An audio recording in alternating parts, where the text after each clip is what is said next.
آکے کہن لگیاں سونیو لوکاں تانوں بڑے بڑے تحفے دیتے نے، ایک تحفہ میں بھی لے کے آئیاں، ایک تحفہ میرا بھی قبول کر لو۔ آقا فرماندے نے ماں جی کیڑا تحفہ؟ فرمایا اللہ دے نبی میرا پتری تحفے وچ رکھ لو۔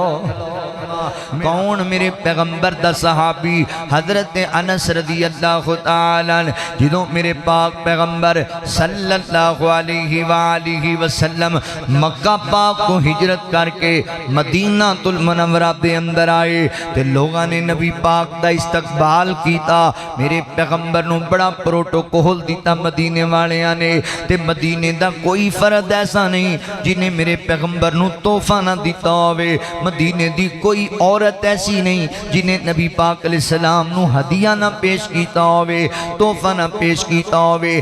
سیدنا حضرت انس بن مالک رضی اللہ تعالیٰ فرماندے نے میں چھوٹا بچہ تے ساڑھے گھر اندر ذرا غربت سی، والد محترم بھی وفات پا چکے تے سیدہ ام سلیم رضی اللہ تعالیٰ عنہ گھر دے اندر آئیاں نا ویکھن لگ پئیاں، محبتیں نہ دے دل اندر بھی ہے، اللہ دے نبی نو میں بھی کوئی تحفہ دینا ہے، گھر ویکھیا کوئی چیز نہیں ملی، فرمایا میرے تے نظر پہ گئی، میری انگلی پکڑی نا تے نبی پاک علیہ السلام کو لے کے آ گئیاں تے آ کے کہن لگیاں سونیو لوکاں تانوں بڑے بڑے تحفے دیتے نے، ایک تحفہ میں بھی لے کے آئیاں، ایک تحفہ میرا بھی قبول کر لو۔ آقا فرماندے نے ماں جی کیڑا تحفہ؟ فرمایا اللہ دے نبی میرا پتری تحفے وچ رکھ لو، میرا بیٹا ہی تحفے وچ رکھ لو۔ سیدنا حضرت انس رضی اللہ تعالیٰ عنہ نے حضرت انس فرماتے نبی پاک نے فرمایا ماں جی یہ چھوٹا بچہ ہے، اسی بچے دا کی کرانگے؟ اللہ دے نبی جی میرا 10 سال دا لختے جگر توڑیاں جتیاں سیدھیاں کریا کرے گا، میرا پتر توڑیاں خدمتاں کریا کرے گا، میرا پتر توڑا کہنا منیا کرے گا۔ اللہ اکبر۔ فیصلہ بادیا ماں بڑی سیانی عورت ہے، بڑی دنا عورت ہے، انہیں بڑا ہی سونا فیصلہ کر دیتا ہے۔ ماں سیانی ہے نا، انہیں کیا اپنے پتر نو حضور دی محفل جبوانیاں رنگ آپے لگ جانے، اپنے بیٹے نو نبی پاک دی مجلس دینیاں۔ فیصلہ بادیو اپنیاں اولاداں دی مجلس تے غور کریا کرو، جیویں دی مجلس وچ بہن کے اونج دے ہون گے، جس طرح دی سوسائٹی لبے گی اونج دے بن جان گے۔ کوئی بچہ ماں دے پیٹ وچوں زانی شرابی جواری تے بدماش نہیں پیدا ہوندا، انہوں معاشرہ بناندا ہے، انہوں ماحول بناندا ہے۔ تیرا بیٹا اگر زانیاں شرابیاں کو بیٹھا تے زانی شرابی بنے گا، اگر انہوں نیک بنانا ہے پھر نیکاں دی مجلس سے بٹھایا کر، اگر عالم بنانا ہے تو علماء چ بٹھایا کر، حافظ بنانا ہے تو حافظاں چ بوایا کر۔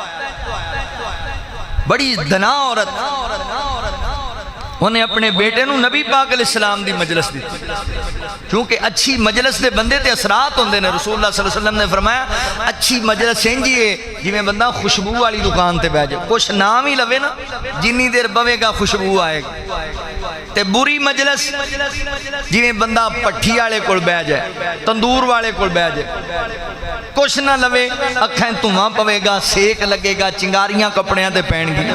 بری مجلس دی مثال ایسی، اپنی اولاداں نو بیٹے بیٹیاں نو اچھیاں مجلساں دیا کرو۔ سیدہ ام سلیم رضی اللہ تعالیٰ عنہ نبی پاک دے کول اپنا بیٹا لے کے آئیاں، اللہ دے نبی میرا پتر توڑیاں خدمتاں کریا کرے گا، توڑنن محبتاں کریا کرے گا، میں قربان جاواں۔ سیدنا حضرت انس رضی اللہ تعالیٰ عنہ حضرات جی وقار نبی پاک دی مجلس سے بیٹھیا کر دے، میرے پیغمبر دی خدمت جناب ریا کر دے، آپ نو خادم رسول دا لقب ملے آئے، صحابہ آپ نو خادم رسول کیا کر دے۔ اللہ اکبر۔ تے حضرت انس رضی اللہ تعالیٰ فرمان دینے لوگوں میں نبی پاک دے نال 10 سال دارسہ گزارے آئے تے 10 سال اندر میرے پیغمبر نے کدی میں نو اے بھی نہیں آکھیا، کدی چڑکیا بھی نہیں، کدی تھپڑ نہیں ماریا، کدی اچھی نہیں بولے۔ ایک خادم ہے میرے پیغمبر دا، اللہ اکبر، اے نبی پاک علیہ السلام دا غلام ہے، میرے پیغمبر دے کو ریا کردہ۔